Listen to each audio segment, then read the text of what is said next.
Amici cari, amici di Gennaro Massera, pizza, buongiorno a tutti. Scusate,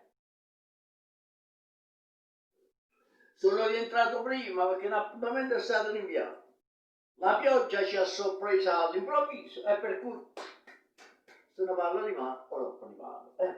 Che vi volevo dire? Vabbè, ma ci fate una tazza di tè nel contempo, una cosa, una bevanda calda, tè al limone, sempre un testar, perché solo testar bevo, solo testar utilizzo.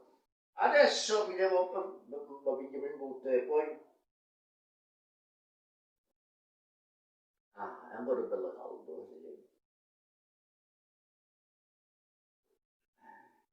sì. Quando io non bevo caffè, non fumo, da quando ho smesso di fumare, non piglio caffè, solo una bella tazza di tè, 3 volte al giorno, una mattina, un pomeriggio con biscotti, e la sera prima di andare a letto, e poi basta. Ecco qua, adesso dicevo, perché prendo la pulizzo e mi devo rimboccare le maniche. E no, le vuoi pulire tu? No, no, non le devo pulire. No, vabbè, non le devo pulire. La ci devo mettere praticamente un grembiule. Ecco qua, la lucetta.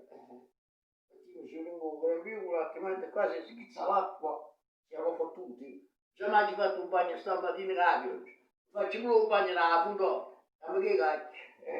Dopo cacchio, come dicevo da dopo. Eccoci qua, ma ti dicevo quanto? E che vogliamo fare? Purtroppo quando le cose, come ho detto stamattina, quando si devono fare, si devono fare. Ecco qua. Amici cari, io adesso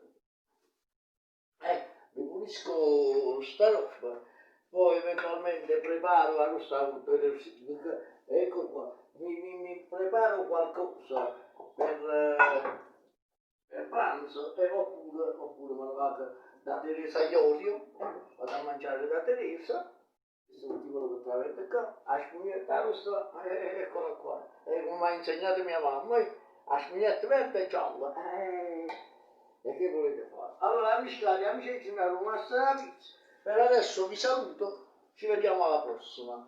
Buona giornata a tutti. E chiamiamo, chiamiamo, parliamo. Prima si apre, prima stai in moto.